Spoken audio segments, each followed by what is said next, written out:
உண்டாவதாக. இந்த நாளில் தேவன் நாம் ஒவ்வொருவரையும் அவருடைய உன்னதமான நோக்கத்திற்காக இந்த உலகத்தில் அவர் படைத்திருக்கிறார். ஒவ்வொரு ஆத்மாவையும் சரியான நேரத்தில் அவர் நம்மை அழைத்த தேவன், நம்மை ரட்சித்த தேவன், நம்மை மீட்டெடுத்த தேவன். அவர் தம்முடைய ராஜ்யத்தின் பிள்ளைகளாக அவருடைய சித்தத்தை நிறைவேற்ற நம்மை தெரிந்து கொண்டார். இந்த நாளிலும் கூட தேவன் அழைத்த அந்த அழைப்பை ஏற்று தேவன் நமக்கு கொடுக்கின்ற பொறுப்புகளை சரிவர செய்கின்றவர்களாக நாம் விரும்புகிறோமா? ஆண்டவர் எனக்கு எந்த ஒரு பொறுப்பையும் கொடுக்கவில்லையே என்று நாம் சொல்லி ஆண்டவருக்கு பிரயோஜனம் இல்லாதவர்களை போல வாழ்ந்து கொண்டிருக்கிறோமா என்று நாம் வேண்டி பார்க்கிறோம். நாம் ஒவ்வொருவருக்கும் தேவன் பொறுப்புகளை கொடுத்திருக்கிறார். நீங்கள் இதை செய்ய வேண்டும், நீங்கள் தான் இதை நடத்த வேண்டும் என்று அந்த காரியங்களை கொடுத்திருக்கிறார். இந்த நாளிலும் கூட தேவன் தம்முடைய ஜனங்களை வழிநடத்துவதற்காக ஒரு தலைவன் வேண்டும் என்று சொல்லி யோசுவாவை அழைக்கின்ற தேவன். வாசிக்க கேட்ட இந்த வேத பகுதியில் ஒரு தலைவர், ஆண்டவர் தெரிந்து கொண்ட ஒரு உன்னதமான தலைவர், எகிப்து தேசத்தில் அடிமைகளாக இருந்த மக்கள் 400 வருடங்கள் அடிமைகளாக இருந்தார்கள். அந்த ஜனங்கள் எத்தனை சந்ததி கடந்து போய் இருக்கும் என்று பாருங்கள். 400 வருடங்களாக அடிமைகளாக இருந்த அவர்களை அந்த எகிப்திலிருந்து விடுதலை பண்ணி, உங்களுக்கு ஒரு தேசத்தை நான் கொடுப்பேன், ஆசீர்வாதமான தேசம், அது கானான் தேசம், பாலும் தேனும் ஓடுகிற தேசம், அப்படிப்பட்ட ஒரு தேசத்தை உங்களுக்கு சொந்தமாய் கொடுப்பேன், நீங்கள் விடுதலையோடு கூட என் பிள்ளைகளாக வாழலாம் என்று சொல்லி அந்த எகிப்தின் அடிமைத்தனத்திலிருந்து அவர்களை விடுவித்து கொண்டு வர மோசேயை ஆண்டவர் தெரிந்து கொண்டார். அந்த ஜனங்களை ஆண்டவர் வனாந்தரத்தின் வழியாக நடத்தி வந்தார். அவருடைய விசுவாச குறைச்சலினாலே அந்த கானான் தேசத்துக்குள்ளாக செல்லுவதற்கு முன்பாக 40 வருடங்கள் அந்த வனாந்தரங்களில் அவர்கள் சுற்றி திரிகிறார்கள். அவர்களை வழிநடத்தி வந்த மோசே இப்பொழுது அந்த கானான் தேசத்துக்குள்ளாக அவர்கள் பிரவேசிக்க போகிறார்கள். ஆண்டவர் அவர்களை அந்த எகிப்து தேசத்திலிருந்து விடுவித்து கொண்டு வரும்பொழுது அவர்களை தேவன் ஆசீர்வதித்திருந்தாலும் தேவனை அவர்கள் விசுவாசிக்காமல் அவர்கள் முறுமுறுத்தார்கள், கீழ்ப்படியாமல் போனார்கள். எனவே ஆண்டவர் சொல்லுகிறார், நீங்கள் விசுவாசியாதவர்கள் அந்த தேசத்துக்குள்ளாக செல்ல முடியாது. எனவே உங்களுடைய பிள்ளைகள் தான் அந்த தேசத்துக்குள்ளாக செல்லுவார்கள் என்று சொல்லி ஆண்டவர் அந்த வனாந்தரத்தில் 40 வருடங்கள் சுற்றி சுற்றி சுற்றி அலைந்து கொண்டிருக்க அவர்களை விட்டு விட்டார்.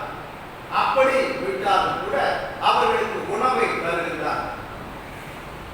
வானத்திலிருந்து மன்னாவை அவர் கொடுக்கின்றார். அந்த உணவை அவர்கள் சாப்பிடலாம். ஆனால் எத்தனை நாள் இதை சாப்பிடுவது என்று சொல்லி எங்களுக்கு இறைச்சி வேண்டும் என்று கேட்கிறார்கள். ஆண்டவர் அவர்களுக்கு காடைகளை கொண்டு வந்து கொடுக்கின்றார். காற்றை வீச செய்து எங்கிருந்தோ காடைகள் எல்லாம் அவர்கள் கூடாரப்பட்டிருந்த இடங்களிலே வந்து விடுகின்றது. அதை அவர்கள் சமைத்து சாப்பிடுகிறார்கள். தண்ணீர் இல்லையே என்று சொல்லுகிறார். எனவே அவர்கள் ஒவ்வொரு முறையும் தேவனிடத்தில் முறையிடுகிறார்கள். தங்களை நடத்தி வந்த மோசேயிடத்தில் கேள்விகளை கேட்கிறார்கள். நாங்கள் எகிப்தில் நன்றாக இருந்தோம், இந்த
இந்த பொறுப்பை நீ ஏற்றுக்கொள்ள வேண்டும் என்று சொல்லுகிறார். ஆனால் இந்த யோசுவாவுக்கு பயம்.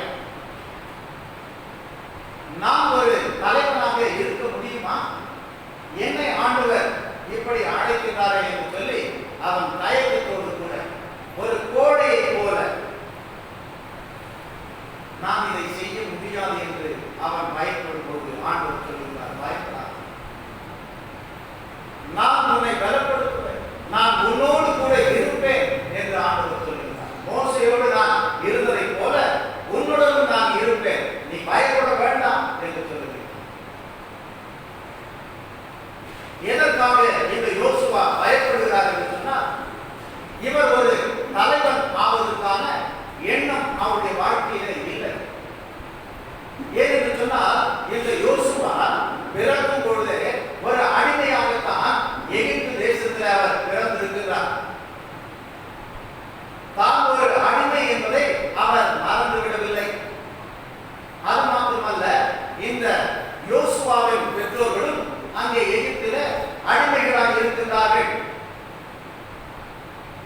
என்னுடைய அப்பா ஒரு அடிமை, என்னுடைய அம்மா ஒரு அடிமை, நான் அந்த அடிமைகளுக்கு பிறந்த ஒரு அடிமையாக இருக்கின்றேன்.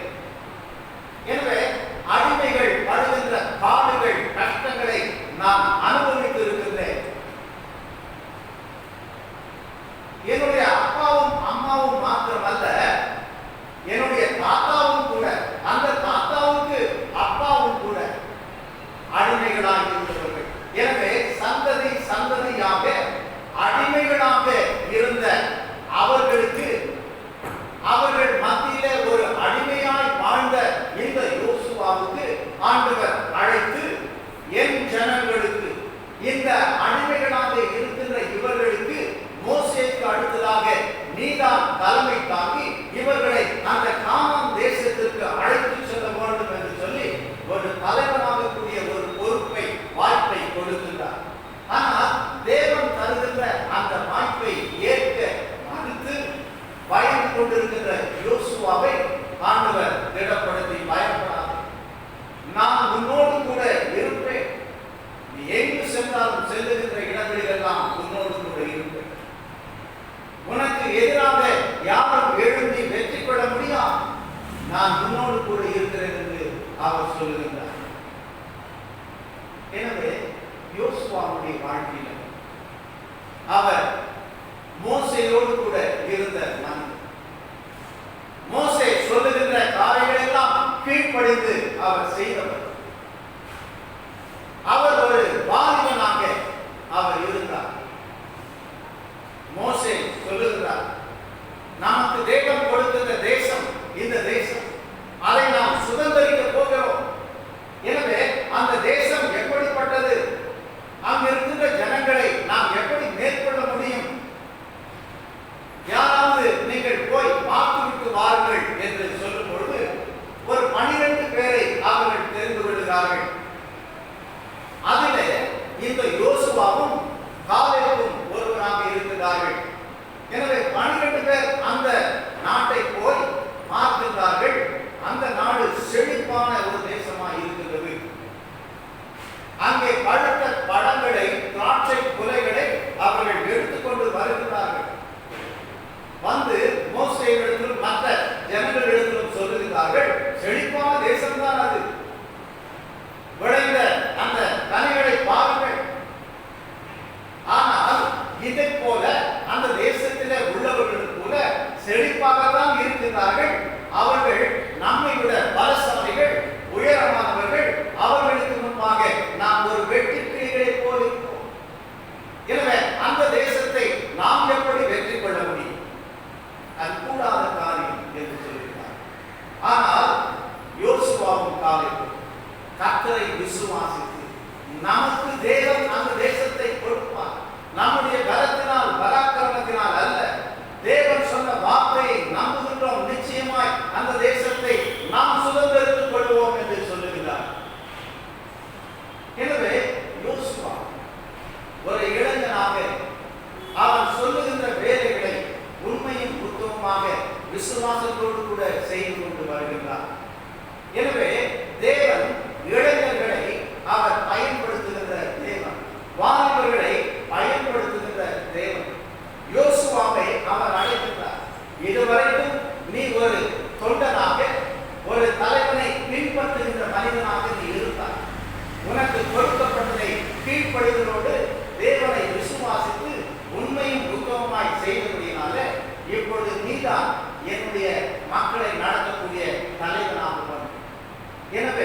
கீழ்ப்படிந்து தேவனுக்கு உகந்தவர்களாக நடத்துகிறவர்களை தேவன் தலைவர்களாக உயர்த்துவார். அதுதான் அவர்களுக்கு இருக்கின்ற தகுதி என்பதை பார்க்கின்றோம். முரட்டாட்டம் உள்ளவர்கள், கீழ்ப்படியாமல் இருக்கிறவர்கள், கர்த்தருடைய வார்த்தையை அசட்டை செய்கிறவர்கள், மக்களுக்கு முன்பாக அவநம்பிக்கையை உண்டாக்குகிறவர்கள் அல்ல. விசுவாசத்தோடு கூட சொல்லுகின்ற காரியத்தை தேவன் நிச்சயமாய் செய்வார் என்ற அந்த பலத்தோடு, அந்த தைரியத்தோடு ஆண்டவருக்காக நான் இதை செய்வேன் என்று அர்ப்பணிக்கின்ற பிள்ளைகளை தேவன் பயன்படுத்துகின்றார். ஆண்டவர் பயன்படுத்துகின்ற இந்த யோசுவா எப்படிப்பட்டவர் என்று சொன்னால், நீங்கள் அந்த தேசத்தை அடைந்து கொள்ள போகும்பொழுது நாம் இப்பொழுது பாடினோம் அல்லவா, எரிகோ மதிலும் முன்னே வந்தாலும் இயேசு நாம் முன்னே செல்கின்றார். அந்த எரிகோ என்று சொல்லக்கூடிய பட்டணம், அந்த எரிகோ பட்டணம் மதில்களால் எழுப்பப்பட்டு இருந்த ஒரு பட்டணம். அதற்குள்ளே சென்று அவர்களை பிடிக்க முடியாது. ஆனால் ஆண்டவர் சொல்லுகின்றார், இதை நீங்கள் மேற்கொள்ள நான் உங்களுக்கு ஒரு காரியத்தை சொல்லுகிறேன் என்று சொல்லி அவர்களுக்கு அவர் சொல்லுகின்ற காரியத்தை நிறைவேற்றும்படிக்காக இந்த யோசுவா பிரயாசப்படுகிறார். நீங்கள் அந்த எரிகோ பட்டணத்தை சுற்றி வர வேண்டும், தினந்தோறும் சுற்ற வேண்டும், அமைதலாக சுற்றி வர வேண்டும். அப்படி ஒவ்வொரு நாளும் சுற்றி வந்து 7வது நாளில் எத்தனை முறை சுற்ற வேண்டுமா? 7 முறை. கடைசியிலே சுற்றி முடிக்கும் பொழுது எக்காலம் ஊதுவார்கள். அப்பொழுது நீங்கள் ஆர்ப்பரிக்க வேண்டும் என்று சொல்லும் பொழுது அப்படியே அவர்கள் சுற்றி வந்து ஆர்ப்பரித்தார்கள். அந்த மதில்கள் இடிந்து விழுந்தது. அந்த தேசத்தை அவர்கள் பிடித்துக் கொண்டார்கள். அவர்கள் கடந்து செல்ல கூடாதபடிக்கு ஒரு நதி, யோர்தான் நதி வந்தது. ஆண்டவர் நதியை பிளந்து அவர்களை கொண்டு செல்கிறார். எனவே இப்படி தேவன் தம்முடைய பிள்ளைகளை, விசுவாசத்தின் பிள்ளைகளை, ஆண்டவருக்காக சின்ன சின்ன காரியங்களை செய்கிறவர்களை ஒரு பெரிய தலைவர்களாக அவர் மாற்ற வளர்ந்துள்ளது. எனவே எந்த ஒரு காரியமாக இருந்தாலும் என் ஆண்டவருக்காக இதை நான் மனமகிழ்ச்சியாக செய்வேன் என்று செய்கின்ற பிள்ளைகள் தேவனுக்கு வரும். எனவே இங்கே யோசுவாவை ஆண்டவர் தெரிந்து கொண்டார்.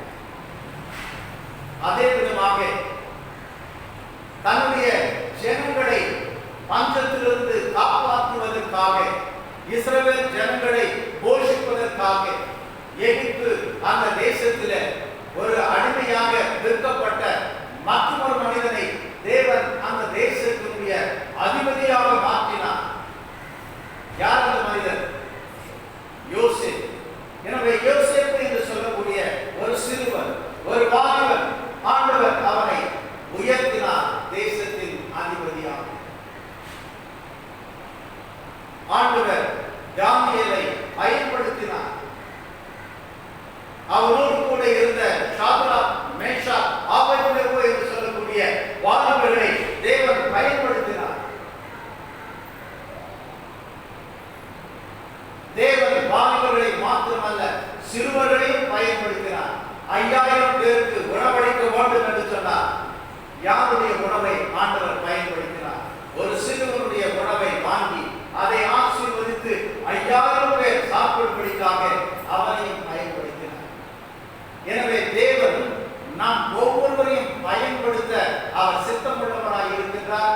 நம்மை கொண்டு அவருடைய காரியங்களை சாதிக்க தேவன் வல்லமை உள்ளவராக இருக்கிறார்.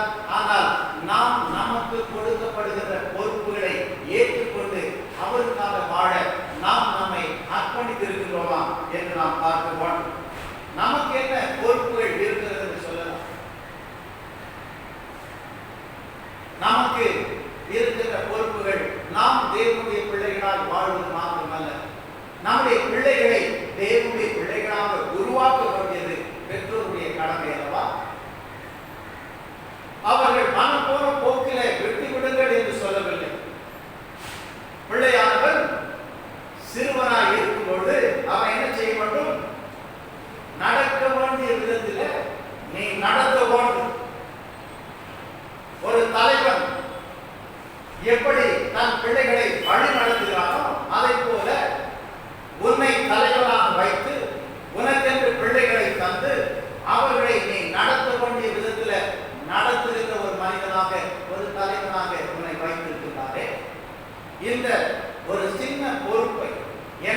தேவன் தந்த ஆத்துமாவை தேவனுடைய பிள்ளைகளாக அவருடைய சத்தியத்தின் பாதையில நடத்துகின்ற பொறுப்புள்ள ஒரு பெற்றோராக நாம் இருக்கின்றோமா?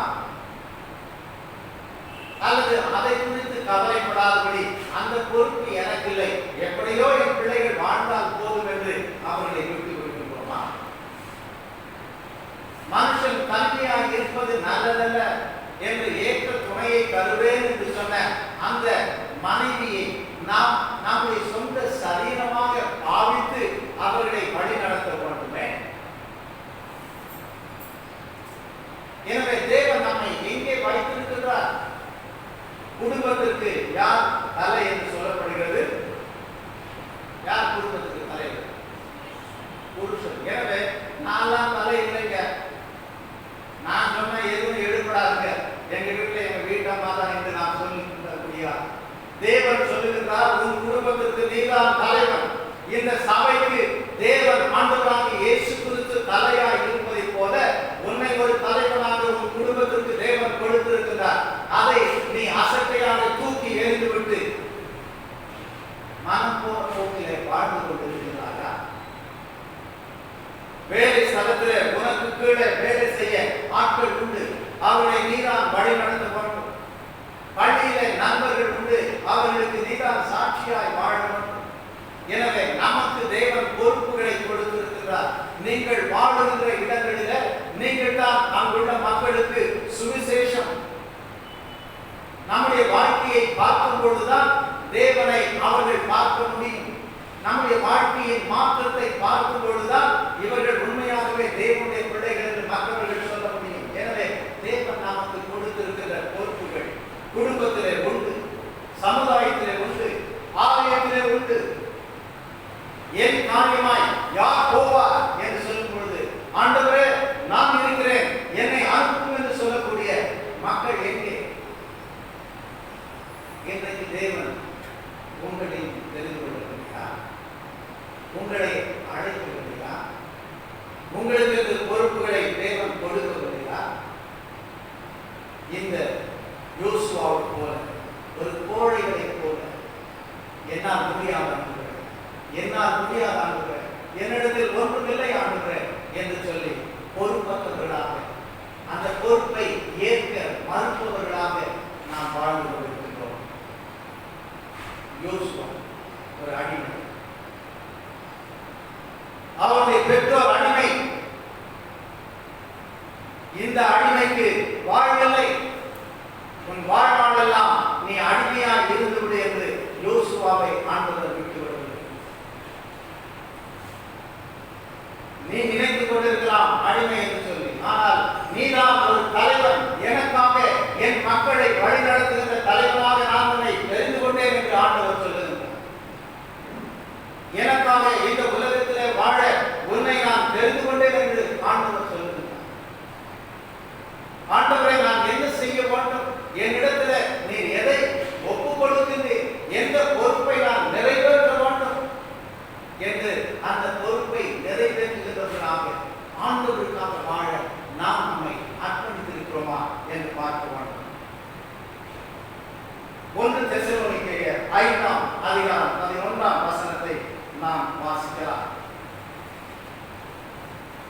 1 தெசலோனிக்கேயர் 5ஆம் அதிகாரம் 11ஆம் வசனம்.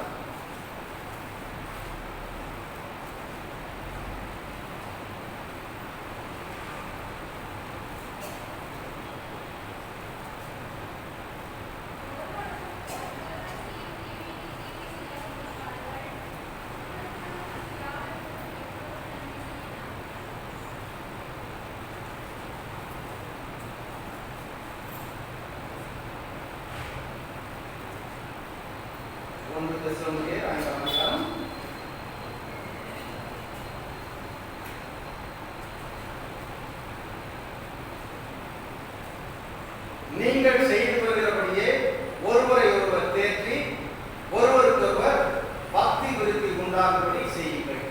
எனவே சபையாக நாம் கூடி வரும்பொழுது நாம் ஒருவருக்கொருவர் என்ன செய்ய வேண்டும்? அவர்களை ஆற்றி தேற்றி ஒருவருக்கொருவர் பக்தி விருத்தி உண்டாகும்படி செய்யுங்கள். எனவே நாம் கூடி மற்றவர்களை நாம் உற்சாகப்படுத்துவதற்காக, அவர்கள் பக்தி விருத்தி அடைவதற்காக, அவர்கள் பக்தி உள்ளவர்களாய் மாறுவதற்காக தேவன் நம்மை அழைத்திருக்கிறார். ஆனால் நாம் மற்றவர்களை குறித்து எந்த விதமான பொறுப்பும் எனக்கு இல்லை என்று நாம் சொல்ல முடியாது. தேவன் சபையில அங்கங்களாக இணைந்திருக்கிறார். ஒவ்வொரு உறுப்புக்கும் ஒவ்வொரு வேலை உண்டு. எனவே தேவனுடைய சபையில எனக்கு எந்த பொறுப்பும் இல்லை என்று சொல்ல முடியாது. நாம் கூடி வரும்பொழுது மற்றவர்கள் பக்தி விருத்தி அடையத்தக்கதாக அவர்களை நாம் ஆறுதல் படுத்தி, அவர்களை தேர்த்தி உற்சாகப்படுத்தி, அவர்களையும் கர்த்தருடைய சமூகத்தில் வழிநடத்த நாம் கடமைப்பட்டவர்களாக இருக்கின்றோம். அது மாத்திரமல்லாமல் எபிரேயர் 11ஆம் அதிகாரம் 30வது வசனத்தில் யோசுவாவை குறித்து தேவன் சொல்லும் பொழுது அந்த பட்டியலில் அவருடைய பெயரும் சேர்க்கப்பட்டிருக்கிறது. ஏனென்று சொன்னால் எரிகோவினுடைய மதில்கள் விழுந்தது என்று நாம் பார்க்கின்றோம். எபிரேயர் 11ஆம் அதிகாரம் 30ஆம் வசனம்,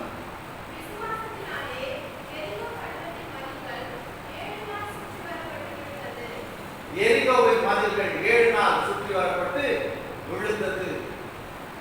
எனவே இந்த காரியத்தை செய்த அந்த யோசுவாவும் கூட விசுவாசிகளுடைய அந்த பட்டியலில் அவர் ஒரு ஹீரோவாக, கதாநாயகனாக அங்கே குறிப்பிடப்படுகிறார் என்று நாம் பார்க்கின்றோம். அது மாத்திரமல்லாமல் ஆண்டவர் இன்னும் அநேக மக்களை சிறு பிராயத்திலேயே தெரிந்து கொண்டிருக்கிறார். நாம் சொல்லலாம், எனக்கு அனுபவம் இல்லை, எனக்கு எந்த தகுதியும் இல்லை, அல்லது வாலிபர்கள் சொல்லலாம், நான் அனுபவிக்க வேண்டிய காரியங்கள் உலகத்தில் எவ்வளவோ இருக்கிறது, எனவே அதையெல்லாம் நான் அனுபவித்து எனக்கு வயதாகும் பொழுது அப்பொழுது வேண்டும் என்றால் தன்னுடைய காரியங்களை மாற்றிக் கொள்ளலாம் என்று சொல்ல. ஆனால் தேவன் இஸ்ரவேல் மக்களுக்கு ஒரு உன்னதமான ஒரு தீர்க்கதரிசியாக தேவன் எழுப்பினதை பார்க்கும் பொழுது அவன் சிறுவனாய் இருக்கும் பொழுது சாமுவேலே சாமுவேலே என்று ஆண்டவர் அழைக்கின்ற தேவன். எனவே நம்மையும் தேவன் அழைக்கின்றார். நம்முடைய வாழ்நாட்களை வீணடிக்காமல் கர்த்தருடைய சமூகத்தில் நாம் நம்மை தாழ்த்துவோம் என்று சொன்னார். அவர் சத்தத்தை நாம் கேட்க முடியும், அவருடைய அழைப்பை நாம் கேட்க முடியும், அவர் கொடுக்கின்ற பொறுப்பை நாம் பெற்றுக்கொள்ள முடியும். எனவே தேவன் வெறுமனை நம்மை அழைத்து உதவாக்கரைகளாக வாழ விட்டுக் கொடுக்கிறவர் அல்ல. நாம் ஒவ்வொருவருக்கும் தேவன் பொறுப்புகளை கொடுக்கின்றார். நாம் அதை ஏற்றுக்கொள்வதும் புறக்கணிப்பதும் நம்முடைய கருத்தில் அவர் விட்டுக் கொடுக்கிறார். ஆண்டுகளுக்கு பின்பாக தெரிந்து கொண்டிருந்த தாவீதை அவன் ஒரு இளைஞன், அவனை தேவன் ராஜாவாக மாற்றினார். எனவே நம்முடைய வாழ்க்கையில் நாம் எந்த சூழ்நிலையில் இருந்தாலும் தேவன் நம்மை அழைத்திருக்கிறார். இதை நாம் விசுவாசிக்கின்றோம். நம்முடைய படிப்பு முக்கியமல்ல, நம்முடைய அறிவு ஞானம் முக்கியமல்ல, நாம் எப்படி ஆண்டவர் கொடுப்பதை ஏற்றுக்கொள்ள ஆயத்தமாக இருக்கின்றோமா என்பதுதான். ஆண்டவர் என்னையும் பயன்படுத்துவாரா? நிச்சயமாக. ஒருவரையும் ஆண்டவர் விட்டு ஒதுக்கி நிற்பவர் அல்ல. எனவே நம்முடைய வாழ்க்கையில தேவன் நமக்கு வைத்திருக்கின்ற பொறுப்பு என்ன? ஒரு இளம் பெண் மரியாள் தேவனுக்கு தன்னை அர்ப்பணித்தார். ஆண்டவராகிய தேவன் இயேசு கிறிஸ்து இந்த உலகத்தில் வருவதற்காக மரியாள் தெரிந்து தேவன் தம்முடைய திட்டத்தை உலகத்தில் நிறைவேற்ற நம்முடைய பிள்ளைகளை அவர் பயன்படுத்துகிறது. நீங்களும் நானும் அவருடைய பிள்ளைகள் அல்லவா? நாம் இந்த உலகத்தில் அவருக்காக வாழ அவர் நமக்கு பொறுப்புகளை கொடுத்திருக்கிறார் அல்லவா? அதை நாம் எண்ணி பார்க்காமல் வாழ்ந்து கொண்டிருக்கின்றோமா என்பதை நாம் சிந்திக்க கடமைப்பட்டவர்களாக இருக்கின்றோம். அது மாத்திரமல்லாமல் நம்முடைய வாழ்க்கையில தேவன் தருகின்ற காரியங்களை பார்க்கும் பொழுது அந்த தேவன் கொடுத்த வாக்குத்தத்தங்களை நாம் நினைவு கூற வேண்டும். தேவன் தந்த வாக்குத்தத்தங்களை நாம் நினைவு கூறாமல் இருப்போம் என்று சொன்னால் நிச்சயமாக அவருடைய பொறுப்பை அல்லது தலைமையேற்றத்தை ஏற்றுக்கொள்ள முடியாது. யோசுவா சொன்னார், என்னால் முடியாது என்று சொல்லி. ஆனால் ஆண்டவர் சொல்லுகிறார், உன்னால் முடியாது என்றாலும் நான் மோசையோடு அதை நாம் விசுவாசிக்கிறோம். ஆண்டவர் என்னோடு கூட இருக்கிறபடினால ஆண்டவருக்காக இந்த சின்ன ஒரு காரியத்தை நான் நலமாக செய்ய எனக்கு முடியும் என்று நாம் விசுவாசிக்கிறோம். தேவன் கொடுத்த வாக்குறுதி, அவர் யோசுவாவுக்கு என்ன வாக்குறுதியை கொடுக்கிறார்? நான் உன்னை விட்டு உன்னை கைவிடுவதும் இல்லை. ஆனால் நாம் இன்னும் என்ன நினைத்துக் கொண்டிருக்கிறோம்? தேவன் என்னை கரம் பிடித்தால் தானே கைவிடுவார். இன்னும் தேவன் என் கரத்தை பிடிக்கவில்லையே, அவர் இன்னும் என்னை அழைக்கவில்லையே, எனக்கென்று எந்த ஒரு பொறுப்பையும் கொடுக்கவில்லையே, நான் சும்மா தானே ஆண்டவருடைய சமூகத்தில் இருக்கிறேன் என்று எண்ணிக்கொண்டிருக்கிறேன். உங்களுக்கு கொடுக்கப்பட்ட பொறுப்பை நீங்கள் ஒருவேளை வேண்டாம் என்று அலட்சியம் செய்திருக்கிறார். ஆண்டவர் மறுபடியும் நான் உன்னை பயன்படுத்த போகிறேன், நான் கொடுக்கிற அந்த வாய்ப்பை இந்த முறையும் நழுவு விட்டு விடுவாயா அல்லது அதை எடுத்துக்கொள்ள போகிறேன். ஆண்டவர் சொல்லுங்கள், இதுவரைக்கும் நீ வாழ்ந்த வாழ்க்கை எப்படியா இருந்தாலும் இதுவரைக்கும் யோசுவா நீ அடிமையாக இருந்திருக்கிறான். ஆனால் இன்றைக்கு நான் உண்மை தலைவனாக அழைக்கின்றேன் என்று சொல்லிருக்கிறோம். இதுவரைக்கும் நீங்கள் உங்கள் வாழ்க்கையை உங்களுக்காக வாழ்ந்திருக்கலாம், அல்லது உங்கள் குடும்பத்துக்காய் வாழ்ந்திருக்கலாம், அல்லது உங்கள் உயிர் நண்பனுக்காய் வாழ்ந்திருக்கலாம், அல்லது இந்த தேசத்திற்காய் வாழ்ந்திருக்கலாம். ஆனால் இன்றைக்கு தேவன் நீ வாழ்ந்த வாழ்க்கை நீ ஒரு பாவியாக இதுவரைக்கும் வாழ்ந்து கொண்டிருக்கிறார். ஆனால் நான் உன்னை பரிசுத்தமுள்ள என் பிள்ளையாக எனக்காக நீ வாழ வேண்டும் என்று சொல்லி, எனக்காக இந்த காரியத்தை செய்ய வேண்டும் என்று சொல்லி ஆண்டவர் அழைக்கின்ற அந்த தருணத்தை, இந்த தருணத்தில் ஆண்டவரே எனக்கு கொடுத்த பொறுப்புகளை இதுவரைக்கும் நான் செய்யவில்லை என்றாலும் இதோ என்ன செய்ய வேண்டும்? நான் ஒரு சிறு காரியத்தையாவது நான் செய்ய என்னை அர்ப்பணிக்கிறேன் என்று நான் சொல்லும்போது தேவன் நாம் ஒவ்வொருவருக்கும் கொடுத்திருக்கிற பொறுப்பை நிறைவேற்ற அவர் நான் உன்னோடு கூட இருப்பேன், உன்னை விட்டு விலகுவதும் இல்லை, உன்னை கைவிடுவதும் இல்லை என்று சொல்லி நம்முடைய ஜீவனுள்ள நாடெல்லாம் நம்மை வழி நடத்தி அவருடைய நாமத்துக்கு மகிமையாய் வாழ தேவன் நமக்கு கிருபையை தருவார். இன்னும் இந்த உலகத்தில் நாம் பார்க்கும்போது தாமஸ் ஆல்வா எடிசன் என்பவர்கள் நாம் அறிந்திருக்கிறோம். அவர் எதை கண்டுபிடித்தார்?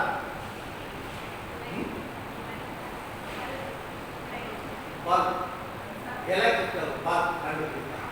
அந்த பல்பில், அந்த விளக்கில் எப்படி வெளிச்சம் வருகிறது என்று பார்க்கும்போது அந்த விளக்குக்குள்ளாக ஒரு சிறிய கம்பி ஒன்று இருக்கும், 2 கம்பி இருக்கும். அந்த 2 இணைப்பதை போல ஒரு சின்ன கம்பி இருக்கும்.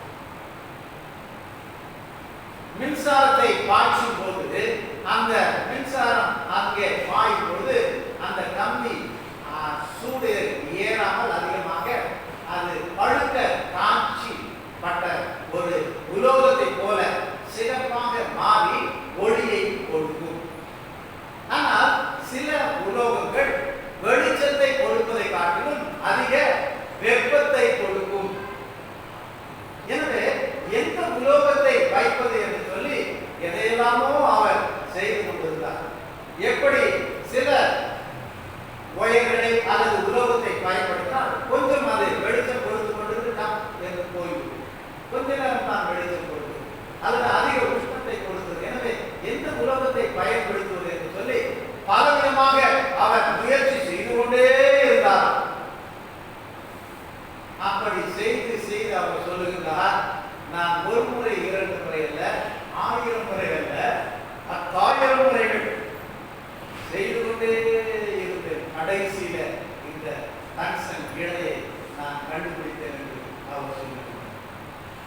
அது மாத்திரமல்லாமல் அவருடைய அந்த ஆராய்ச்சி கூடம் 14 கட்டிடங்கள் நிறைந்த ஒரு இடத்துல இருந்ததா. ஒவ்வொரு கட்டிடமும் ஒரு ஃபுட்பால் கிரவுண்ட் அளவுக்கு பெரிய கட்டிடமாக இருக்குமா.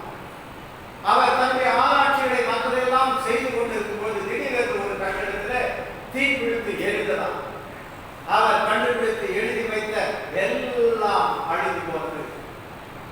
தனக்கு வயதும் ஆகிவிட்டது, 67 வயது. ஆனால் அவர்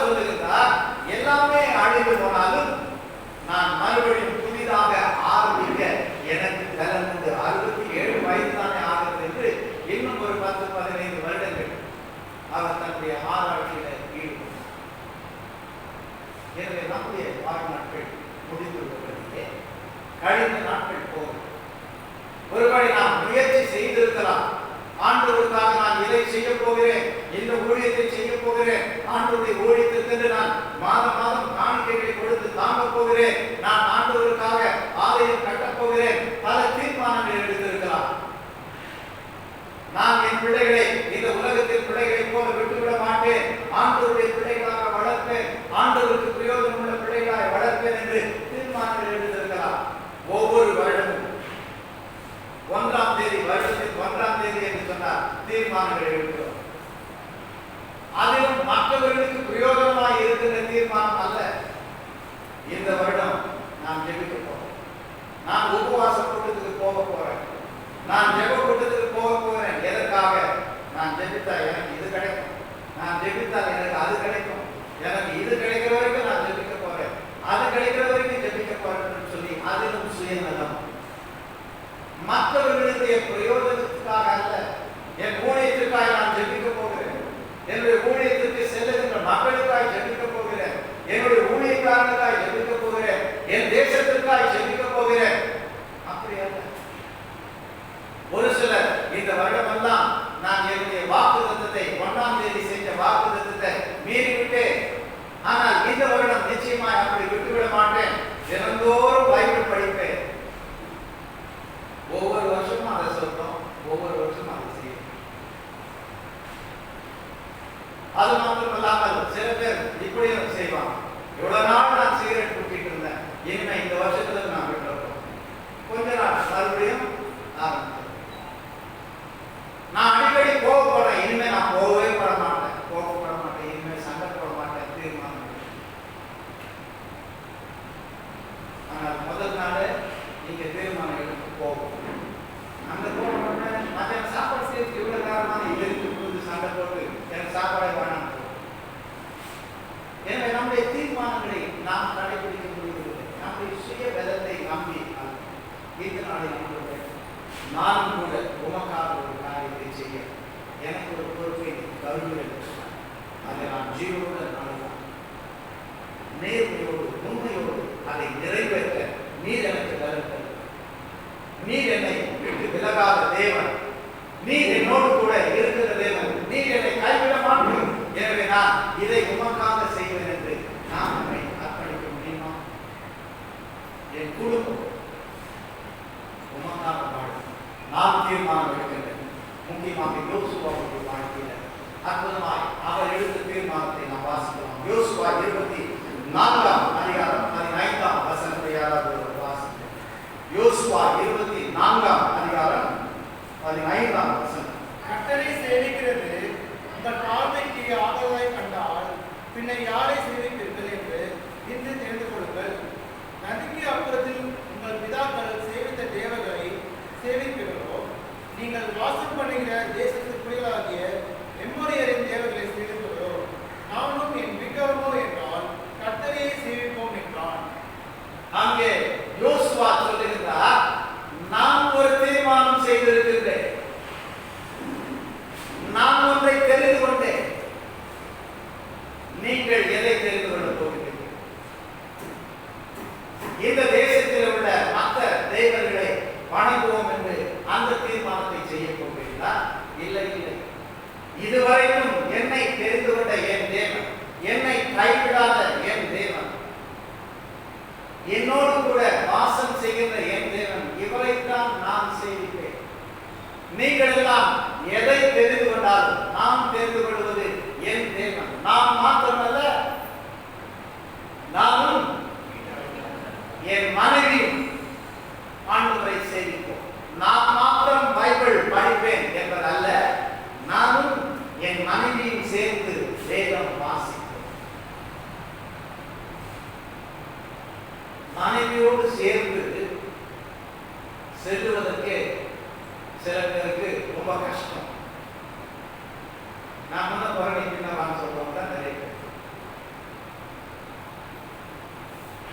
ஒரு சிலர் சொல்லுகிற காரியம்,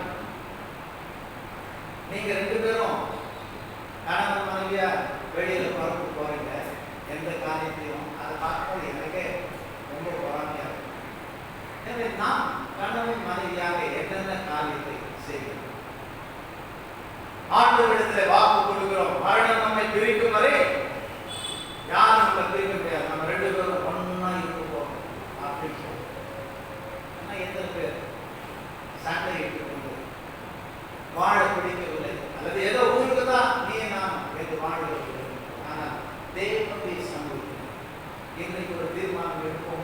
ஆண்டவரே, நான் உண்டு, என் வேதம் உண்டு, நான் ஜெபம் பண்ணுவேன், என் மனைவியை பற்றி கவலையே இல்லை என்று சொன்னார். ஆண்டவரே, நீர் எனக்கு கொடுத்த மனைவியோடு கூட நான் வேதத்தை வாசித்தேன். நாங்கள் 2 பேரும் தினந்தோறும் ஜெபம் பண்ண போகிறோம். தீர்மானம் எடுக்குமா? இதெல்லாம் ஒருவராது அப்படின்னு இப்ப பேசுறது மனசுல சொல்வது எனக்கு வேற எதாவது சொல்லுங்க பாஸ்டர். என்ன கஷ்டமா இருந்தாலும் அதை நான் செஞ்சு முடிச்சுருவேன். ஆனா அவர் கூட பைபிள் வாசித்து ஜெபம் பண்ண சொல்லுவேன். வேண்டாம் என்று சொல்லுவோமா? முடியாது என்று சொல்லுகிறோமா? யோசுவாவோடு கூட இருந்து தேவன் நமக்கு கூட இருக்கிறார். நமக்கு கொடுத்த துணையோடு நாம் இணைந்து வேதம் வாசிக்க முடியாதா? நாம் இணைந்து ஜெபிக்க முடியாதா? தேவன் நிச்சயமாக உதவி செய்வார். நாம் ஜெபிக்கிறோம். மனைவி மாதிரி இந்த வருடத்தில் நான் என் கணவரோடு பைபிள் வாசிக்கிறேன். அவரோடு சேர்ந்து ஜெபிக்கணும். அதுதான் என்னுடைய நான் மாத்திரமல்ல, நானும் என் வீட்டார் சொல்ல முடியும். என் வாழ்க்கையில ஒரு நோக்கம் உண்டு. அது நான் கண்களை மூடுவதற்கு முன்பாக என் கணவரும் எல்லோரும் கூட ஆண்டவருடைய ஆலயத்திற்கு வர வேண்டும். அவரும் கூட ஜெபிக்க வேண்டும். அவரும் கூட நான் இயேசுவின் பிள்ளை என்று சொல்ல வேண்டும். அவரும் கூட நான் ஆண்டவருக்கு ஊழியம் செய்ய போகிறேன் என்று சொல்ல வேண்டும். தீர்மானம் எடுக்க முடியும். ஆண்டவர் நம்மிடத்துல என்ன கணக்கு கேட்பார்? வகை வகையா கணவனுக்கு சமைத்து போட்டாயா? அந்த ஆத்துமா அழிந்து போகாம, அந்த ஆத்துமா நரகத்திற்கு செல்லாதபடிக்கு அந்த ஆத்துமாவை பரலோக ராஜ்யம் கொண்டு வர உன்னிடத்தில் நான் கொடுத்தேனே என்று கேட்கும்போது என்ன பதில் சொல்ல முடியும்? நானும் என் மனைவியுமோ என்றால் என்று சொல்வதோடு கூட நானும் என் மகனும் கர்த்தரைத்தான் சேவிப்போம். நான் மாத்திரமல்ல, நான் தேவனுடைய பிள்ளை, நான் தேவனுடைய ஊழியக்காரன். ஆனா என் பிள்ளை ஊரை சுத்துறது, ஃப்ரெண்ட்ஸுங்களோட அங்கே இங்கே சுற்றி அலைவது விட்டு விட்டோமா? எங்கே உங்களுடைய பிள்ளை என்று கேட்டார். ஒருவேளை மற்றவர்கள் அப்படி தெரிந்து கொண்டாலும் நானும் என் மகனும் கர்த்தரையே சேவிப்போம் என்று நாம் தீர்மானம் எடுத்திருக்கிறோமா? நானும் என் மகளும் கர்த்தரையே சேவிப்போம் என்ற தீர்மானம் எடுத்திருக்கிறோமா? நானும் மகனும் ஆண்டவரை எவ்வளவாய் பாடி துதிக்கிறோம். நானும் மகனும் எவ்வளவாய் இணைந்து ஊழியம் செய்கிறோம்.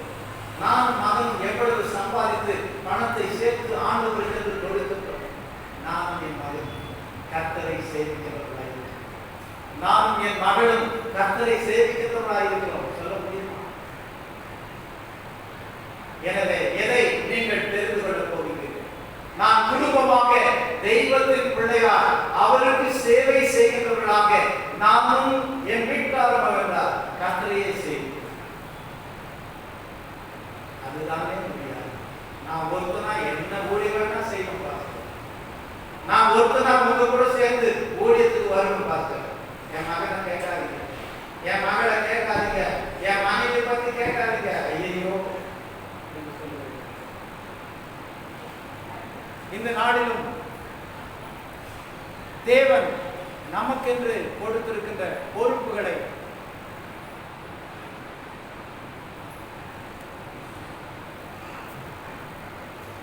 நாம் உணர்ந்தவர்களாக தேவனுடைய சமூகத்தில் நாம் தீர்மானம் எடுப்போமா? தீர்மானம் எடுப்பதற்கு நமக்கு தடையாக இருப்பது என்ன? முதலாவது நாம் பார்க்கும் பொழுது யோசுவாவை குறித்து நாம் பார்த்தோம். அவர் தீர்மானம் எடுத்தார். ஆண்டவராகிய இயேசு கிறிஸ்து அவர் நமக்கு ஒரு முன்மாதிரியாக இருக்கிறார். அவரை போல நாம் வாழ வேண்டும். எனவே நமக்கு தடையாய் இருக்கின்ற காரியம் என்ன என்று நாம் பார்க்கும் பொழுது நாம் சுயநலக்காரர்களாக இருக்கின்றோம். நம்முடைய சுயம் நம்மை மற்றவர்களுக்கு பிரயோஜனமாய் வாழ தடையாக இருக்கிறது. எப்பொழுதுமே நம்மை குறித்து நாம் எண்ணிக்கொண்டிருக்கிறோம், மற்றவர்களை குறித்து அல்ல. என் கணவனை குறித்து, மனைவி குறித்து, பிள்ளைகளை குறித்து, சபை குறித்து எதை பற்றியும் எனக்கு கவலை. நான் என் விருப்பம், எனக்கு சந்தோஷம் என்று சொல்லி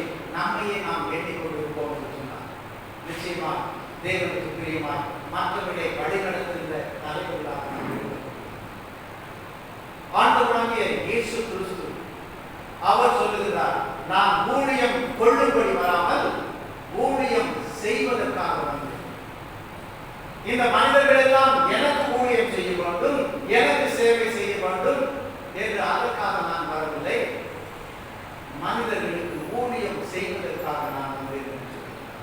சுயநலக்காரனாக ஆண்டவர் இல்லை. இன்னொரு காரியம் நாம் சொல்ல வேண்டும் என்று சொன்னால், எனக்கு இதற்கெல்லாம் நேரம் இல்லை, நான் ரொம்ப பிஸியா இருக்கேன், எனக்கு தொந்தரவு பண்ணாதீங்க, எனக்கு நேரம் இல்லை, நான் இதை செய்ய வேண்டும் அதை செய்ய வேண்டும் என்று ஓடிக்கொண்டிருக்கிறேன். எனக்கு ஒன்று ஒரு லட்சியம் உண்டு, எனக்கு ஒரு கனவு உண்டு, அதை நிறைவேற்றுவதற்காக ஓடிக்கொண்டிருக்கிறேன். வேறு காரியங்களை செய்வதற்கு எனக்கு நேரம் இல்லை.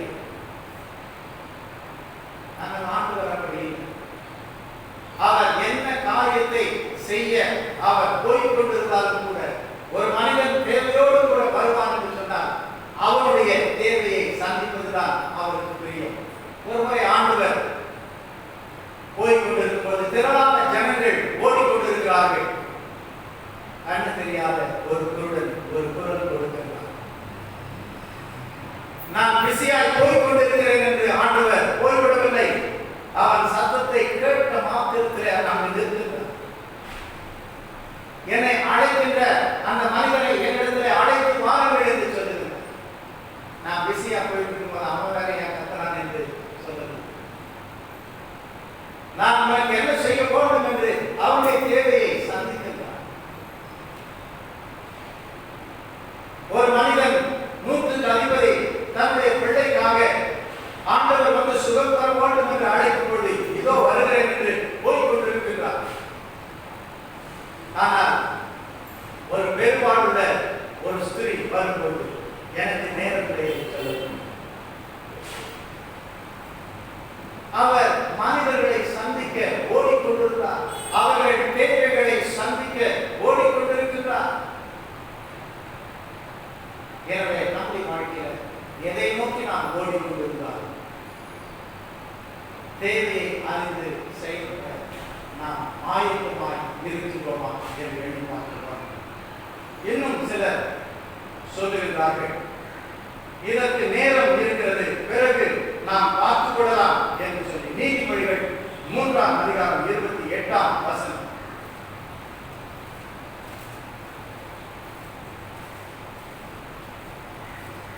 நீதிமொழிகள் 3ஆம் அதிகாரம் 28ஆம் வசனம்.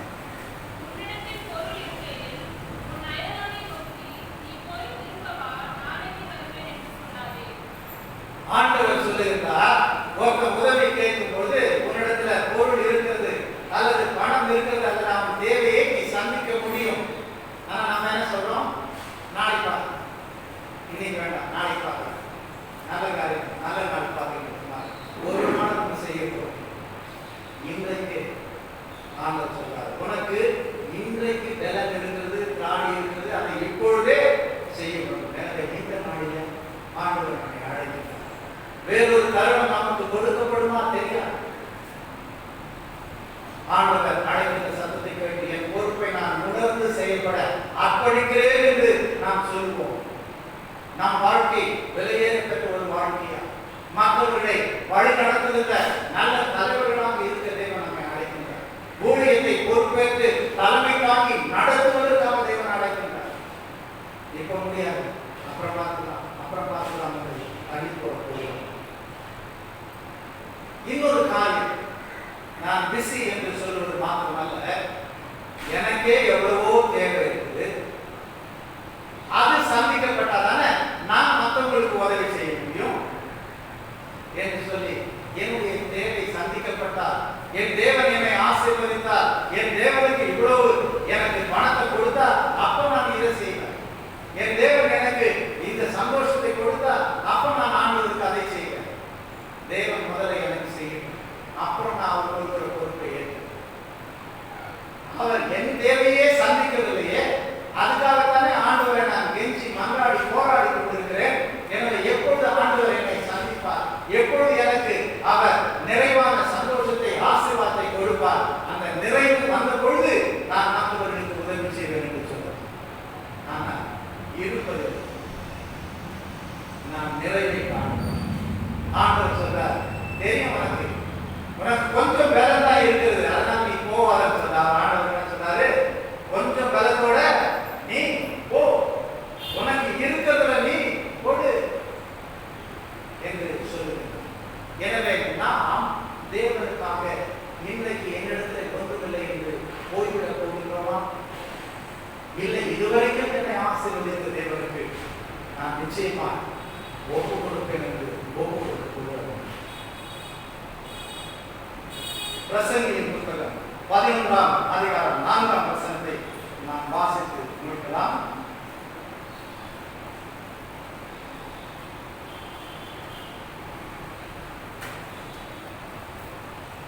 பிரசங்கியின் புத்தகம் 11ஆம் அதிகாரம் 4ஆம் வசனம்.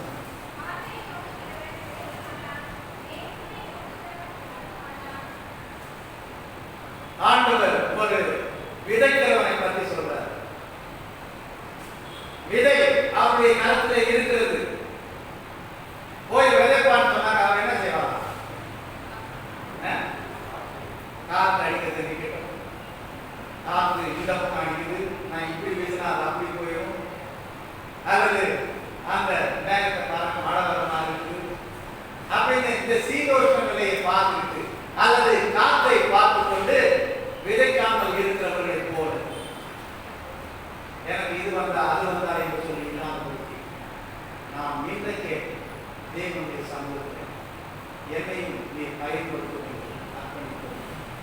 கண்களை மூடுவோம், கற்றை நோக்கம். பரிசுத்தமுள்ள பரலோக பிதாவே, ஆளுமையை ஆண்டவரே ஒரு தலைமாக மாற்றினதே கண்ணீர் ஒன்றுமில்லை என்று சொன்ன மக்களை ஆண்டவரே பெரிய தலைவர்களாக மாற்றி பயன்படுத்துகிற தேவனே, எத்தனை அற்புதங்கள் ஆண்டவரே. என் வாழ்க்கை ஒன்றுக்குமே உதவாது.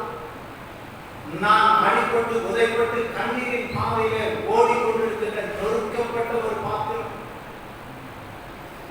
என் சொத்து சுதந்திரம் எல்லாம் நான் இழந்து விட்டேன்.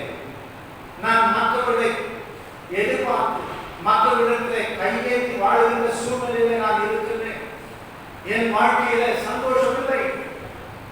என்றைக்கோ அந்த சந்தோஷம் எல்லாம் எடுக்கப்பட்டு போய்விட்டது. மிஞ்சினது கண்ணீர் தான். எனவே நான் எப்படி இந்த உலகத்தில் ஆண்டவருடைய பொறுப்பை ஏற்று வாழ முடியும் என்று சொல்லி நாம் நினைக்கலாம். ஆண்டவர் சொல்லுகின்றார், ஒன்றும் இல்லாததை இருப்பதை போல அழைக்கின்ற தேவனவர். எனவே இந்த நாளில நாம் கர்த்தரிடத்துல நம்மை ஒப்பு கொடுக்கும் பொழுது கர்த்தர் நம்மையும் எடுத்து பயன்படுத்துவார். நாம் உறுதியாக ஆண்டவருடைய வார்த்தையை நம்பி இன்றைக்கு நாம் ஒப்பு கொடுப்போம். எனவே இந்த நாளில ஆண்டவருக்காக ஏதாவது ஒரு சின்ன காரியத்தையாவது நான் செய்ய வேண்டும். ஆண்டவர் என்னை பயன்படுத்த வேண்டும். என்னிடத்தில் ஒன்றுமில்லை, ஆனால் நான் இதோ ஆயுதம் ஆண்டவருக்கு என்று நான் இன்றைக்கு ஒப்பு கொடுக்கின்றேன். நான் ஒரு ஆத்துமாவையாவது என்னோடு கூட ஆண்டவருடைய பிள்ளையாய் வழிநடத்த வேண்டும். நான் ஆத்துமாக்களுக்கு இந்த நற்செய்தியை அறிவிக்க வேண்டும். என்னுடைய தேவனுடைய ஊழியத்திற்கென்று நான் கொடுக்க வேண்டும். என்னால் சம்பாதிக்க முடியவில்லை என்று சொன்னாலும் தேவன் எனக்கு உதவி செய்வார். நான் உதவாக்கரையாக என் வாழ்க்கையை முடிக்க விரும்பவில்லை. தேவனுடைய அழைப்பை நான் ஏற்றுக்கொள்கிறேன் என்று சொல்லுகின்றவர்கள் யாராவது இருப்பீர்கள் என்று சொன்னார். ஒருமுறை உங்கள் கரத்தை உயர்த்தி, ஆண்டவரே நான் ஆயுத்தம், நான் உம்மை தெரிந்து கொண்டேன். யோசுவாவை போல நான் மாத்திரமல்ல, நானும் என் வீட்டாரமோ என்றால் கர்த்தரையே சேவிப்போம். இதை என் சுய பலத்தினால் அல்ல, உம்முடைய பலத்தினால் செய்ய முடியும் என்பதை நான் விசுவாசிக்கின்றேன். என்னையும் தேவன் பயன்படுத்த வல்லவர் என்று சொல்லி யாராவது ஒருவர் நீங்கள் இருப்பீர்கள் என்று சொன்னால் உங்கள் கரத்தை உயர்த்தி காண்பிக்க விரும்புகின்றேன். கர்த்தர் உங்களை ஆசீர்வதிப்பார். எந்த விதத்திலாவது உங்களை பயன்படுத்த வல்லமுள்ள தேவனாய் இருக்கின்றார். யாராவது இருப்பீர்கள் என்று சொன்னால் உங்களுடைய கரத்தை உயர்த்தி காட்டலாம். கரங்களை உயர்த்தின பிள்ளைகளுடைய கரத்தை ஆண்டவர் பார்க்கின்றார். அந்த கையை வெறுமனை விட்டு விடுகிற தேவன் அவர் அல்ல. நிச்சயமாக ஆண்டவர் கரத்தை பற்றுவார். எனவே உங்கள் மூலமாக ஆண்டவர் சாதிக்க வேண்டிய காரியங்களை சாதித்து முடிக்க வல்லமையுள்ள தேவன் நம் மத்தியில் இருக்கின்றார். கரங்களை உயர்த்தினவர்கள் கரங்களை கீழே போடும்படியாக கேட்டுக்கொள்கிறேன். நாம் எல்லோருமாக சேர்ந்து ஜெபிப்போம். பரிசுத்தமுள்ள எங்கள் பரலோக பிதாவே, எங்கள் சபையிலும் கூட நீர் என்னை பயன்படுத்தும் என்று சொல்லுகின்ற மக்கள் உண்டு என்பதை கண்டு நாங்கள் ஆண்டவரே உம்மை துதிக்கின்றோம். ஆம் ஆண்டவரே, உமக்கென்று அர்ப்பணித்த பிள்ளைகள் ஆண்டவரே, இவர்கள் என்ன செய்ய முடியும் என்று ஒருவேளை மக்கள் எண்ணலாம். அல்லது ஆண்டவரே, என்னால் உம்முடைய ராஜ்யத்திற்கு என்ன செய்ய முடியும் என்று சொல்லி மக்களும் கூட சந்தேகப்படலாம் அல்லது பயப்படலாம். ஆனால் பயப்படாதே, நான் உன்னை விட்டு விலகுவதும் இல்லை, உன்னை கைவிடுவதும் இல்லை என்று சொன்ன அந்த தேவன் நீர் ஒவ்வொரு பிள்ளைகளுடைய கரத்தை பற்றும்படிக்காக அடியேன் ஜெபிக்கின்றேன். ஆம் ஆண்டவரே, இந்த பிள்ளைகள் சாதிக்க வேண்டிய காரியங்கள் ஏராளம் உண்டு ஆண்டவரே. இவர்கள் மூலமாய் உம்முடைய நாமம் மகிமைப்படும்படிக்காக கரங்களை உயர்த்தின ஒவ்வொரு பிள்ளைகளையும் ஆண்டவரே நீர் பொறுப்பேற்றுக் கொள்ள ஜெபிக்கின்றோம். அவர்கள் தனி நபர்களாக அல்ல, அந்த குடும்பங்கள் ஆசீர்வதிக்கப்பட கர்த்தர் கிருபை செய்ய நாங்கள் ஜெபிக்கின்றோம். கரங்களை உயர்த்தாத பிள்ளைகளாக இருந்தாலும் அவர்களும் ஆண்டவருக்காக நான் காரியங்களை சாதிக்க வேண்டும் என்ற அந்த விருப்பத்தோடு கூட வாழ ஒவ்வொரு பிள்ளைகளோடும் நீர் இடைப்பட நாங்கள் ஜெபிக்கின்றோம். கர்த்ததாமே எங்களை ஆண்டவரை பொறுப்பேற்று உமக்கென்று பொறுப்புள்ள பிள்ளைகளாக, உம்முடைய சத்தத்தை கேட்கின்ற பிள்ளைகளாக, கீழ்ப்படுகின்ற பிள்ளைகளாக வாழ எங்களை நாங்கள் அர்ப்பணிக்கின்றோம். கர்த்ததாமே ஆசீர்வதிக்க வேண்டுமாய் மீட்பெரும் ரட்சகருமாகிய இயேசு கிறிஸ்துவின் மூலம் நன்றி செலுத்தி ஜெபிக்கிறோம் எங்கள் ஜீவனுள்ள நல்ல பிதாவே, ஆமென்.